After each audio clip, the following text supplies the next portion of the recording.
ಅಲ್ಲ thank you ಪಾಪ ಹೆಣ್ಣು ಕೊಡ್ತಾ ಇದ್ದಾರೆ. ಥ್ಯಾಂಕ್ ಯು ಅಣ್ಣ ಎಲ್ರಿಗೂ. ಎಲ್ರಿಗೂ ನಮಸ್ಕಾರ. ಚೆನ್ನಾಗಿದ್ದೀರಾ? ನಾನು ಹೆಬ್ಬುಲಿ ಈವೆಂಟ್ ಬಗ್ಗೆ ದಾವಣಗೆರೆಯಲ್ಲಿ ಕೇಳಿದ್ದೆ, ಆ ವಿಡಿಯೋಗಳನ್ನ ನೋಡಿದ್ದೆ. ಆದರೆ ಇವತ್ತು ಚಿತ್ರದುರ್ಗದಲ್ಲಿ ಹೋಟ್ಲು ಮುಂದೆಯಿಂದ ಹಿಡಿದು ಇವತ್ತು ಈವೆಂಟಿಗೆ ಬರೋವರೆಗೂ ಆ ಥರದೊಂದು ಸೆಲೆಬ್ರೇಷನ್ನ ವಿಟ್ನೆಸ್ ಮಾಡಿದೆ. ನೀವೆಲ್ಲರೂ ಒಬ್ಬರು ಸೂಪರ್ ಸ್ಟಾರ್ನ ವೆಲ್ಕಮ್ ಮಾಡ್ಕೊಂಡಿರೋ ರೀತಿ, ಅವ್ರನ್ನ ಪ್ರೀತಿಸೋ ರೀತಿ, ಅವ್ರನ್ನ ಸೆಲೆಬ್ರೇಟ್ ಮಾಡೋ ರೀತಿ, ಇಲ್ಲೇ ಎಷ್ಟು ಮ್ಯಾಕ್ಸಿಮಮ್ ಸೆಲೆಬ್ರೇಷನ್ ಆಗ್ತಿದೆ ಅಂದರೆ ಥಿಯೇಟ್ರಲ್ಲಿ ಇನ್ನು ಅಲ್ಟ್ರಾ ಮ್ಯಾಕ್ಸ್ ಸೆಲೆಬ್ರೇಷನ್ ಇರಬೇಕು. ಮ್ಯಾಕ್ಸು ಬರ್ತಾ ಕಾರಲ್ಲಿ ಸುದೀಪ್ ಸರ್ ಜೊತೆ ಮಾತಾಡ್ಕೊಂಡು ಬರ್ತಾ ಹೇಳಿದೆ, ಏನು ಸರ್ ಎಂಥ ಪ್ರೀತಿ ರೋಡಲ್ಲಿ ಹೆಂಗೆ ಕಾಯ್ತಿದ್ದಿದ್ದು, ಒಂದು ಕಡೆ ಹೂವು ಇಟ್ಕೊಂಡು ಕಾರ್ಗೆ ಎರ್ಚಿದ್ರು ಇದೆಲ್ಲ ಅಂತ. ಇಲ್ಲ ಜನ ಅವ್ರ ಪ್ರೀತಿಗೆ ನಾವು ಏನೂ ಕೊಡೋಕ್ಕಾಗಲ್ಲ, ನಾವು ಸರೆಂಡರ್ ಆಗಬೇಕಷ್ಟೇ, ಶರಣಾಗಬೇಕು. ನಾವು ಎಷ್ಟು ಸರೆಂಡರ್ ಆಗ್ತೀವಿ, ಎಷ್ಟು ಅವ್ರಿಗೆ ತಲೆ ಬಗ್ಗಿಸ್ತೀವಿ, ಅಷ್ಟು ತಲೆ ಎತ್ತಿ ಮೆರೆಸೋಷ್ಟು ಪ್ರೀತಿ ಅಭಿಮಾನ ಶಕ್ತಿ ಅವ್ರು ಕೊಡ್ತಾರೆ ಅಂತ. ಭಾಳ ಅಂದರೆ ಭಾಳ ಖುಷಿ ಆಯಿತು ನನಗಿವತ್ತು. ತುಂಬ ಜುಮ್ ಅಂತ ಒಂದಿಷ್ಟು ಮೊಮೆಂಟ್ಸ್ ಇವತ್ತು ಚಿತ್ರದಲ್ಲಿ ನಾನು ವಿಟ್ನೆಸ್ ಮಾಡಿದ್ದು. ಸೊ ಮ್ಯಾಕ್ಸ್ ಬರ್ತಾ ಇದೆ, ಮ್ಯಾಕ್ಸಿಮಮ್ ಸೆಲೆಬ್ರೇಷನ್ ಇರಬೇಕು. ಬಾಕ್ಸ್ ಆಫೀಸ್ನ ಹೊಡಿತೀವಿ ಸುಬೇ. ಸುದೀಪ್ ಸರ್ ಅವರ ಸಿನಿಮಾ ಪ್ರಮೋಷನ್ಸ್ಗಿಂತ ಜಾಸ್ತಿ ಚಿತ್ರರಂಗಕ್ಕೆ ಬರೋವಂಥ ಎಲ್ಲ ಹೊಸಬರ ಪ್ರಮೋಷನ್ಸ್ಗೆ, ಆ ಸಿನಿಮಾಗಳ ಪ್ರಮೋಷನ್ಸ್ಗೆ ಹೋಗಿದ್ದಾರೆ. ನೀವು ಅವ್ರನ್ನ ಎಷ್ಟು ಪ್ರೀತಿಸ್ತೀರೋ ಅದ್ರದ್ದು 10 ಪಟ್ಟು ನಿಮ್ಮನ್ನು ಪ್ರೀತಿಸ್ತಾರೆ. ಅಷ್ಟೇ ಚೆನ್ನಾಗಿ ನಮ್ಮನ್ನು ಎಲ್ಲರನ್ನೂ ಪ್ರೀತಿಸ್ತಾರೆ. ಅವರ ಜೊತೆ ಕಳೆದಿರೋಂಥ ಎಲ್ಲ ಕ್ಷಣಗಳು ಅದ್ಭುತ, ಎಲ್ಲ ಕ್ಷಣಗಳು ಅಮೂಲ್ಯ. ತುಂಬ ಚೆನ್ನಾಗಿ ಕೈ ಹಿಡಿದು ನಡೆಸುವಂಥ ವ್ಯಕ್ತಿತ್ವ. ಸೊ ಈ ಸೆಲೆಬ್ರೇಷನ್ಸು ಯಾವಾಗಲೂ ನಿರಂತರವಾಗಿರಲಿ, ಇದು 100 ಪಟ್ಟು ಹಿಂಗೆ ಜಾಸ್ತಿ ಆಗಲಿ.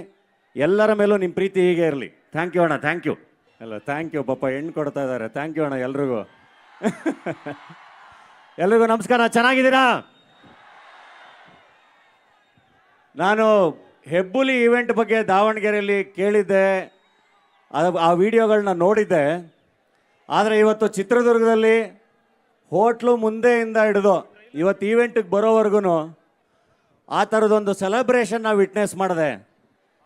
ನೀವೆಲ್ಲರೂ ಒಬ್ಬರು ಸೂಪರ್ ಸ್ಟಾರ್ನ ವೆಲ್ಕಮ್ ಮಾಡ್ಕೊಂಡಿರೋ ರೀತಿ, ಅವ್ರನ್ನ ಪ್ರೀತಿಸೋ ರೀತಿ, ಅವ್ರನ್ನ ಸೆಲೆಬ್ರೇಟ್ ಮಾಡೋ ರೀತಿ, ಇಲ್ಲೇ ಎಷ್ಟು ಮ್ಯಾಕ್ಸಿಮಮ್ ಸೆಲೆಬ್ರೇಷನ್ ಆಗ್ತಿದೆ ಅಂದರೆ ಥಿಯೇಟ್ರಲ್ಲಿ ಇನ್ನು ಅಲ್ಟ್ರಾ ಮ್ಯಾಕ್ಸ್ ಸೆಲೆಬ್ರೇಷನ್ ಇರಬೇಕು. ಮ್ಯಾಕ್ಸು ಬರ್ತಾ ಕಾರಲ್ಲಿ ಸುದೀಪ್ ಸರ್ ಜೊತೆ ಮಾತಾಡ್ಕೊಂಡು ಬರ್ತಾ ಹೇಳಿದೆ, ಏನು ಸರ್ ಎಂಥ ಪ್ರೀತಿ ರೋಡಲ್ಲಿ ಹೆಂಗೆ ಕಾಯ್ತಿದ್ದಿದ್ದು, ಒಂದು ಕಡೆ ಹೂವು ಇಟ್ಕೊಂಡು ಕಾರ್ಗೆ ಎರ್ಚಿದ್ರು ಇದೆಲ್ಲ ಅಂತ. ಇಲ್ಲ ಜನ ಅವ್ರ ಪ್ರೀತಿಗೆ ನಾವು ಏನೂ ಕೊಡೋಕ್ಕಾಗಲ್ಲ, ನಾವು ಸರೆಂಡರ್ ಆಗಬೇಕಷ್ಟೇ, ಶರಣಾಗಬೇಕು. ನಾವು ಎಷ್ಟು ಸರೆಂಡರ್ ಆಗ್ತೀವಿ, ಎಷ್ಟು ಅವ್ರಿಗೆ ತಲೆ ಬಗ್ಗಿಸ್ತೀವಿ, ಅಷ್ಟು ತಲೆ ಎತ್ತಿ ಮೆರೆಸೋಷ್ಟು ಪ್ರೀತಿ ಅಭಿಮಾನ ಶಕ್ತಿ ಅವ್ರು ಕೊಡ್ತಾರೆ ಅಂತ. ಭಾಳ ಅಂದರೆ ಭಾಳ ಖುಷಿ ಆಯಿತು ನನಗಿವತ್ತು. ತುಂಬ ಜುಮ್ ಅಂತ ಒಂದಿಷ್ಟು ಮೊಮೆಂಟ್ಸ್ ಇವತ್ತು ಚಿತ್ರದಲ್ಲಿ ನಾನು ವಿಟ್ನೆಸ್ ಮಾಡಿದ್ದು. ಸೊ ಮ್ಯಾಕ್ಸ್ ಬರ್ತಾ ಇದೆ, ಮ್ಯಾಕ್ಸಿಮಮ್ ಸೆಲೆಬ್ರೇಷನ್ ಇರಬೇಕು. ಬಾಕ್ಸ್ ಆಫೀಸ್ನ ಹೊಡಿತೀವಿ ಸುಬೇ. ಸುದೀಪ್ ಸರ್ ಅವರ ಸಿನಿಮಾ ಪ್ರಮೋಷನ್ಸ್ಗಿಂತ ಜಾಸ್ತಿ ಚಿತ್ರರಂಗಕ್ಕೆ ಬರೋವಂಥ ಎಲ್ಲ ಹೊಸಬರ ಪ್ರಮೋಷನ್ಸ್ಗೆ, ಆ ಸಿನಿಮಾಗಳ ಪ್ರಮೋಷನ್ಸ್ಗೆ ಹೋಗಿದ್ದಾರೆ. ನೀವು ಅವ್ರನ್ನ ಎಷ್ಟು ಪ್ರೀತಿಸ್ತೀರೋ ಅದ್ರದ್ದು 10 ಪಟ್ಟು ನಿಮ್ಮನ್ನು ಪ್ರೀತಿಸ್ತಾರೆ. ಅಷ್ಟೇ ಚೆನ್ನಾಗಿ ನಮ್ಮನ್ನು ಎಲ್ಲರನ್ನೂ ಪ್ರೀತಿಸ್ತಾರೆ. ಅವರ ಜೊತೆ ಕಳೆದಿರೋಂಥ ಎಲ್ಲ ಕ್ಷಣಗಳು ಅದ್ಭುತ, ಎಲ್ಲ ಕ್ಷಣಗಳು ಅಮೂಲ್ಯ. ತುಂಬ ಚೆನ್ನಾಗಿ ಕೈ ಹಿಡಿದು ನಡೆಸುವಂಥ ವ್ಯಕ್ತಿತ್ವ. ಸೊ ಈ ಸೆಲೆಬ್ರೇಷನ್ಸು ಯಾವಾಗಲೂ ನಿರಂತರವಾಗಿರಲಿ, ಇದು 100 ಪಟ್ಟು ಹಿಂಗೆ ಜಾಸ್ತಿ ಆಗಲಿ. ಎಲ್ಲರ ಮೇಲೂ ನಿಮ್ಮ ಪ್ರೀತಿ ಹೀಗೆ ಇರಲಿ. ಥ್ಯಾಂಕ್ ಯು ಅಣ್ಣ, ಥ್ಯಾಂಕ್ ಯು. ಗ್ಯಾರಂಟಿ ನ್ಯೂಸ್, ಸುದ್ದಿ ಖಚಿತ, ನ್ಯಾಯ ನಿಶ್ಚಿತ.